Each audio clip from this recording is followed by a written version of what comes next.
자, 서울 아파트 10채 중에 7채 대출 사달이 끊겼다. 초강력 규제 여파. 현금 8억 이상 있어야 입주. 강남, 서초, 용산 등 18개구 직격탄. 노도강, 금관구 등 7개구만 6억 한도 적용 가능. 외곽 경기 풍선 효과 우려. 2030 세대 서민 피해 현실화. 난립니다. 사달이 끊겼다, 서민 피해가 현실화된다, 2030은 이제 집 못 산다, 지랄 났는데, 자, 이게 왜 개소리인지 제가 한번 다 짚어드릴 겁니다. 국민의힘 2030 세대 숨만 쉬고 저축해야 현금 부자만 집 산다. 네, 이렇게 물어뜯죠. 초유의 대출 제한, 당장은 먹혔다. 이젠 전셋값 상승 걱정. 아주 그냥 난리입니다. 난리예요. 과열을 막겠다며 꺼낸 카드가 당장은 먹히는 흐름이지만 동시에 다른 지역 부동산 가격이 뛰는 풍선 효과나 전셋값 상승 같은 부작용을 우려하는 목소리도 커지고 있다. 자, 이것도 전부 다 개소리입니다. 설명 들어갑니다. 자, 언론들이 제기하는 풍선 효과, 전셋값 폭등.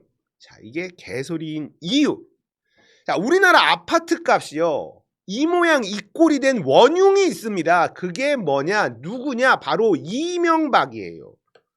이명박이요, 서민들을 위한다는 명분으로 만든 대한민국 최악의 상품이 있는데 그게 바로 전세자금 대출입니다. 월세 사는 서민들 대출해 줄 테니까 전세로 갈아타도록 우리가 도와줄게. 자, 이런 명분으로 만들어진 상품입니다. 실제 많은 서민들이 이 대출을 통해서 월세에서 전세로 갈아타는데 도움을 받았습니다. 하지만 이 대출 상품에는 엄청난 독이 들어 있었어요. 자, 처음 전세자금 대출 한도를 1억으로 정합니다. 집주인들이 전세값을 딱 1억만큼 올려버려요. 자, 이런 독이 들어가 있는 거예요. 집주인들, 부동산 업자들은 전세자금 대출을 받으면 되잖아요. 1억까지 해주잖아요. 자, 전국 전셋값이 그만큼 오릅니다. 자연스럽게 아파트의 매매가도 오르죠. 전세가보다 더 오릅니다. 아파트의 매매가는 더 오르죠. 자, 전세값이 너무 오르자 이명박은요, 전세값을 내릴 정책을 쓰는 게 아니라 전세자금 대출 한도를 2억으로 올려버립니다. 자, 집주인들은 또 어떻게 할까요? 전세값을 딱 2억만큼 올려버려요. 전세자금 대출 받으면 되잖아요. 2억까지 나오잖아요. 그럼 매매가는 그 이상 또 오르게 됩니다. 그렇게 미친 듯이 전세값이 올라 예전의 매매가보다 지금 전세값이 더 높아진 상황이 돼버렸죠. 자, 이렇게 상황이 악화가 되니까 결국 폭탄이 터져버렸는데 그게 바로 전세 사기. 예전에 전세는 1억에서 2억. 이 정도면 전세를 살 수 있었지만 지금은 4억, 5억, 6억 기본이야. 그러니까 한번 사기를 당하게 되면 인생이 진짜 박살이 나버리는 겁니다. 서민들 피해가 이만저만이 아니에요. 그리고 이게 금액이 크니까 전세 사기로 해먹을 사람들이 짱구를 굴리는 거예요. 전세값이 1억, 2억 이 정도 수준이면 전세 사기를 쳐서 먹을 게 별로 없는데 4억, 5억, 6억 막 이러니까 전세 사기를 한번 치면 엄청나게 해먹을 수 있게 된다. 자, 거기다가 피해자들 대부분이 젊은 층들이죠. 그러니까 국가적인 피해로 번지게 되는 겁니다. 젊은 층들이 완전히 나락으로 떨어지게 되고 그러면 국가는 엄청난 손실을 보게 되는 거예요.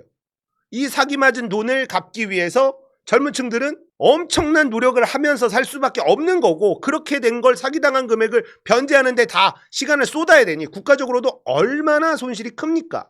자, 이제 대출 6억 한도죠. 이 대출을 조인다. 이건 뭐냐? 이명박이 망쳐놓은 그 정책을 바로잡는 거예요. 대한민국 아파트 값은요, 빚으로 쌓은 모래성입니다. 모래성은 발로 툭 차버리면 다 무너지잖아요. 대출을 묶으면 딱 그 정도로 가격이 형성될 수밖에 없는 겁니다.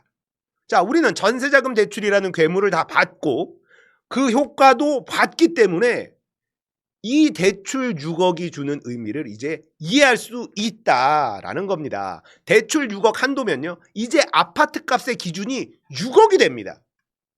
대출 6억까지 받을 수 있잖아요. 이 파는 놈들 짱구가 그 기준에서 돌아가기 시작한다는 거예요. 강남 아파트 매매가 어려워지면 외곽으로 몰리는 풍선 효과가 생긴다? 개소리입니다. 왜냐? 강남 아파트 값이 빠진다는 신호가 오면요, 외곽 거래는 당연히 줄어들어요. 일단 거래 자체가 줄어들 수밖에 없습니다. 왜 그러냐면 대한민국 아파트 값은요, 강남이 군기반장이에요. 강남이 10억인데 네가 6억이나 받아? 안 사. 이렇게 외곽 아파트 값의 가격 질서가 잡히는 겁니다. 강남부터 가격이 형성이 되고 이게 어느 정도 안정이 되면 그 옆으로 마용성, 노도강 뭐 이런 식으로 옆에 구가 슬슬슬슬 기강이 잡히고 그 다음에 외곽, 경기도 어디 이렇게 줄을 서게 됩니다. 그래서 강남의 집값이 빠진다? 이러면 외곽 거래 풍선 효과는커녕 거래가 더 줄어들어요. 강남 아파트 값이 어디까지 떨어지나 좀 보자. 그러면 우리 동네도 가격이 떨어지겠지. 강남 아파트가 미친 듯이 오르잖아요. 그러면 야, 강남이 30억인데 우리는 15억은 받아야지. 얘네가 15억인데 우리는 12억은 받아야지. 이렇게 돼요. 그러니까 강남 아파트 값을 잡으면요, 전국 아파트 값이 잡힌다는 겁니다. 그게 기준이에요. 사람들 아파트 값의 기준. 그래서 풍선 효과 개소리일 수밖에 없다라는 거고요. 전셋값이 폭등한다? 이거는 그럴 가능성도 있어요. 전셋값을 더 올려받으려는 그런 것들이 생길 수는 있겠지만 이거 해결책도 간단하죠. 전세자금 대출 한도를 줄여버리면 돼요. 이걸 계속 줄여나가잖아요. 전셋값이 내려갈 수밖에 없어요. 그러면 매매가도 내려갈 수밖에 없습니다. 이명박이 전세자금 대출 한도를 늘리면서 대한민국의 아파트 값이 이 모양 이 꼴이 됐단 말이에요. 그러면 그 전세자금 대출 한도를 조금씩 줄여나가면 전세자금 대출 한도 내에서 전세값이 형성이 된다고요. 계속 줄여나가면 돼요.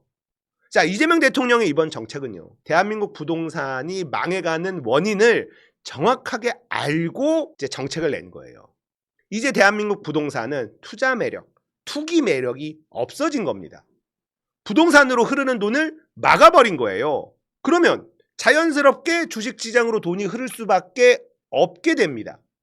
무리한 빚으로 아파트 사는 사람들이 많아지면 그 사람들은 이직이 될 가능성이 매우 높습니다. 내가 빚을 너무 많이 떠안고 이 아파트를 샀어. 그러면 아파트 값이 무조건 올라야 되는 거예요.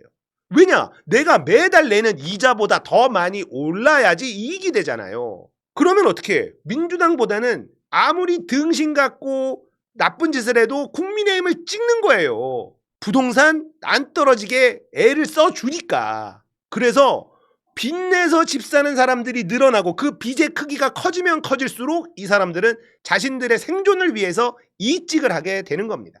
그래서 이 대출 규제는요, 정치공학적으로도 매우 영리한 정책입니다. 그리고 주가지수 5천을 위해서도 아주 효과적인 정책이 되는 거고요. 이게 일성 몇 조인지 몰라요. 이재명 대통령은 정말 똑똑하고 용기 있고 과감하고 전격적입니다. 이재명 대통령이 있어서 정말 행복하다.